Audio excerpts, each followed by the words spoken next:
You're listening to Breaking the Bottle Legacy with Molly Watts, Episode 3. Hi, I'm Molly. After a lifetime living under the influence of family alcohol abuse, spending more than 30 years worrying about alcohol and my own drinking, believing I had an unbreakable daily drinking habit, I changed my relationship with alcohol forever. If you want to change your drinking habits, then Breaking the Bottle Legacy is for you. My goal is to help you create a peaceful relationship with alcohol, past, present, and future. Each week, I'll focus on real science and using your own brain to change your relationship with alcohol. Nothing has gone wrong. You're not broken. You're not sick. It's not your genes. And creating peace is possible. I'm here to help you do it. Let's start now. Hello and welcome back to Breaking the Bottle Legacy with me, your host, Molly Watts. Hello, and how are we doing? How are you? How have you been surviving the holidays and the approaching end of 2020? Okay, you're listening to this in January. I get it. But gosh, I hope that you've been ending 2020 with a sense of optimism and light. I definitely have felt a lift in spirits for myself, and as the new year, a new administration gets ready to serve, vaccines are being delivered, I think we have a collective reason to hope. But no matter what's going on globally, I hope for you in your own life, you are feeling optimistic for the future.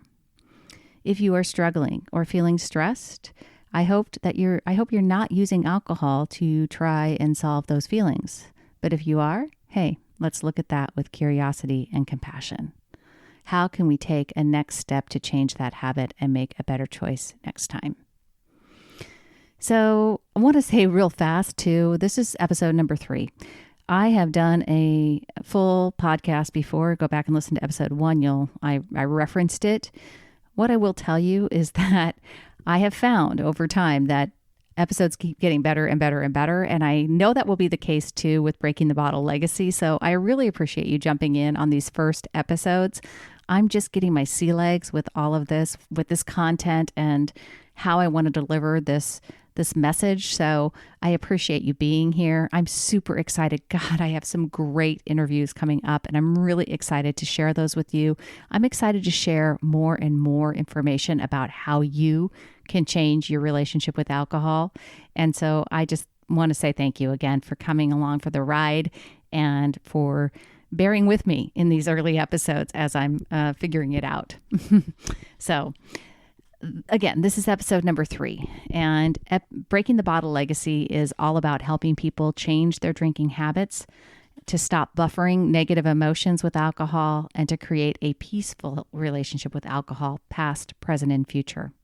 I am especially dedicated to serving adult children of alcoholics who worry about their drinking and want to have freedom from the anxiety and pain that alcohol has caused them throughout their lives. But even if you simply wanted to quit drinking, you want to quit drinking more than you want to, and you want to break from your daily drinking habit, then I am here to help you. In the last episode, I said that it was a 2-parter, right? So last week we talked about alcohol awareness and challenges. And what I mean by that is awareness and challenges to the power that you have over your relationship with alcohol. And as you will hear, if you stick around this podcast long enough, is that I believe that most people who drink more than they want to, or believe they have an quote unquote unbreakable drinking habit, are not physically dependent on alcohol. Statistics actually say that is true. And I believe that the vast majority of people who are quote unquote over drinking fall into that category. I also believe that we, the overdrinkers, have the power in our own brains to change our relationship with alcohol.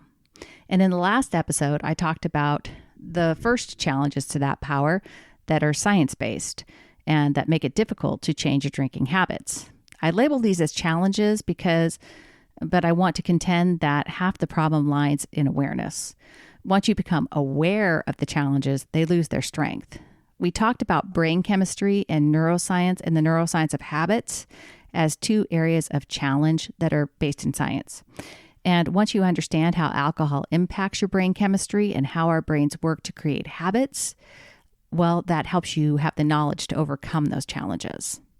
So today, for additional challenges and awareness, we're going to be talking about how society and industry work to challenge our power when it comes to creating a new relationship with alcohol. Let's look at society first. So socially, drinking is an accepted default, whereas non-drinking is actually still treated with suspicion. And alcohol has been a part of human culture for a long, long time, dating back as far as the end of the Stone Age. The first historical evidence of alcoholic beverages came from an archaeological discovery of beer jugs from approximately 10,000 years ago. So lots of history around alcohol, right? Alcohol is also the most widely used legal drug available without a prescription. And in the United States, 70% of adults have consumed alcohol in the last 12 months. So to put it simply, drinking alcohol is socially accepted, it's widely practiced, and it is a part of our collective histories. In addition, it's glamorized throughout social media and advertising. And in 2016, the alcohol industry spent $2.3 billion on advertising here in the United States alone. So these statistics really equate to an incredible force of societal pressure encouraging you to drink alcohol. Television, movies, advertising, social gatherings all influence our beliefs. And your opinions about alcohol and your desire to drink spring from the lifelong mental conditioning of your unconscious mind. As we learned earlier in the last episode when we investigated science, the science that influences our drinking behavior, alcohol's positive effect is very limited. And the negative effects begin at a very low level of blood alcohol content. But this science is often ignored by society. And in fact, we often hear a lot of messages that associate pride with being able to drink people under the table, right? Moderation is recommended by health experts, but it's basically ignored in our alcoholic-centric culture. What's ironic is that we are literally immersed in messages that encourage us to drink, but we are simultaneously taught that people who can't handle their alcohol are weak, diseased, or broken. So, as an adult child of an alcoholic, I definitely had conflicting beliefs about alcohol based on my mother's addiction and based on societal influence. I knew that alcohol was a drug, but I also believed that my mother was different from me. So I hated what alcohol had meant in her life and how it impacted our relationship. But as strong as those feelings were, they didn't stop me from drinking because of the other side that I saw in terms of what society said alcohol was about. Early on, I drank in the same way as my friends did. I tried alcohol when I was a teenager and then more as a college student. And I drank excessive amounts on the weekends and at parties. But back then, it was certainly part of my social life and not a part of my daily life. I separated myself from my mother mostly because I didn't drink daily. I didn't worry about becoming an alcoholic because I held on to the definition of alcoholism that my mother had helped form for me. Of course, being alcohol-free was never something I considered either. I never questioned whether or not drinking was bad for me. It was just normal to drink alcohol when I was socializing. Drinking to excess and being hungover wasn't anything to worry about. It was simply what we did. So I also didn't realize that I was laying the groundwork for a progressive daily habit that would go from that one nightly drink to 3 to 4 and persist for 30 years. All of my experiences, all of my social interactions, all of the advertisements and movies I was exposed to, none of it was remarkable or unusual. And that is the challenge in and of itself. The subconscious programming, the cultural norm of drinking, kept me from truly evaluating my drinking habit until it had gone on for decades and caused years of anxiety and mental anguish, not to mention the toll that it was taking on my health. So Once I made the decision to change my relationship with alcohol and educate myself on the real science of alcohol, it became a lot easier to see the truth of alcohol, the drug, was very different from society's messages about it. Questioning my beliefs and learning to separate the facts from marketing hype moved the subconscious messaging I had held on to for years into my conscious mind where I could evaluate it objectively. It was like turning on the lights. Seriously, you will never watch a movie, see a social media meme, watch a baseball game, attend a networking event, or even a friend's backyard barbecue without noticing all the subtle and overt messages you receive about alcohol. The society challenge to your peaceful relationship with alcohol may feel like the hardest one to overcome for some of you. I totally understand that, and I will be sharing more tips on dealing with that peer pressure and questions about drinking later on in the podcast. The other challenge that I say is the third challenge to your power over your own relationship with alcohol is the alcohol industry itself. I separate that from society because society it's a cultural, it's historical, it is how we perceive and the messages we're sent about alcohol. The alcohol industry helps fuel some of those messaging and it's a business, right? So we need to look at the business of alcohol and how it impacts us. We touched a little bit on the dollars that the alcohol industry spends on advertising each year, but beyond marketing and advertising, the alcohol industry has a vested interest in keeping you drinking, right? Alcohol is big business. Sales of alcohol in the United States for 2018 were $253.8 billion, which was a 5% increase over 2017. Now, in 2020, we've all heard, and it's true, in 2020, alcohol sales increased with everyone staying home and the stress and anxiety of the coronavirus. In the United States, the alcohol industry is responsible for sustaining more than 4 million jobs, and it generates more than $70 billion in annual tax revenue. So to put that number in perspective, 1 year's taxes collected from the alcohol industry would fund federal student loan programs for 4 years or fund the federal government assistance to low-income families for a year. It would also cover the annual basic pay for all 2.3 million armed service members. Big dollars, right? The industry itself is robust and for many Americans provides the source of their livelihood. And because of its economic power, the alcohol industry influences both government policy and scientific research regarding alcohol. Dr. David Jernigan directs the Center of Alcohol Marketing and Youth at Johns Hopkins University's Bloomberg School of Public Health.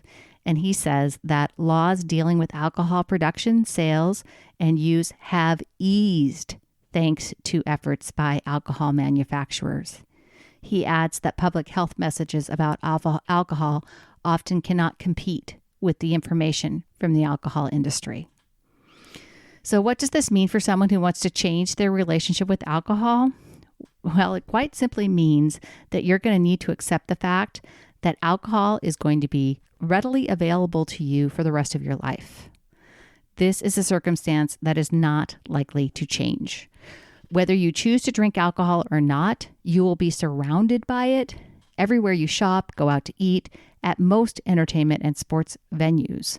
And you will need to create your own peaceful relationship with alcohol through conscious awareness that the alcohol industry prefers to sell you more alcohol and works to counteract the science that shows alcohol to be harmful. If the lessons from the tobacco industry have taught us anything, it should be clear that big alcohol isn't going anywhere, and it does not have your health and happiness as its priority. So the challenges that I've outlined here, both last week and this week, science, society, and industry, they're challenges that everyone who wants to gain control over their relationship with alcohol is going to have to face. They are strong, but you are stronger. So for adult children of alcoholics like myself, These challenges are combined with a long-standing personal history with alcohol. And I definitely want to help adult children of alcoholics understand that even though we have our own challenges that stem from our long histories, it is not because of your genes that you right now may have the kind of relationship with alcohol that you have. You have the ability to create a peaceful relationship with alcohol, and I'm going to help you do it. So let's recap real quickly. Between challenges to your power over alcohol are 3: science, society, and industry. The habit of drinking is propelled by the chemical reaction of alcohol in the brain. The chemical reaction of alcohol in the brain is unique each time you drink alcohol, and it's impacted by factors like your age, your gender, your food intake, stress level, and setting. These are things we talked about last week, talking about the science first. Alcohol's biphasic effect means it makes you feel better and worse at the same time. And while your body's immediate chemical reaction to alcohol is unique, triggering the brain's reward center is universal, and it's the linchpin of habit formation for everyone. We talked about the triune brain, and it gave us a simple way to understand how the brain has evolved. The brain's reward center is located in the second area of the brain, the limbic system. The limbic system, also known as the toddler brain, is focused on seeking pleasure, avoiding pain, and conserving energy. And the prefrontal cortex is located in the newest area of the brain. It's also known as the adult brain, and it's responsible for higher thinking, executive function, and it's capable of projecting into the future. Creating a different relationship with alcohol is as simple as using your adult brain to override your toddler brain. Society challenges our brain power because drinking alcohol is culturally accepted and encouraged. Alcohol has been a part of society for at least 10,000 years, and the longevity strengthens its challenge to your brain's power. Advertising and marketing messages glamorize alcohol and are entrenched in our subconscious brains from childhood. The alcohol industry, big alcohol, is a robust and powerful industry that influences policy and research on alcohol. The alcohol industry has a vested interest in making alcohol attractive, affordable, and available to you. So, links to pertinent articles and studies will be again available in the show notes. And if you would like to pick up your free copy of Alcohol Truths, How Much is Safe, then please head over to www.mollywatts.com. That's Molly with a Y, WATTS.com, and you can get that free report as well as get advance notice of when Breaking the Bottle Legacy will be available on Amazon. If you have questions, if you'd like them answered here, please send them to me at podcast@mollywatts.com. Tune in next week and learn more about changing your drinking habits once and for all and creating a peaceful relationship with alcohol. Until then, choose peace, my friends. See you next week. Thank you for listening to Breaking the Bottle Legacy. This podcast is dedicated to helping you change your drinking habits and to create a peaceful relationship with alcohol. Take something that you learned in today's episode and apply it to your life this week. Transformation is possible. You have the power to change your relationship with alcohol now. For more information, please visit me at www.mollywatts.com.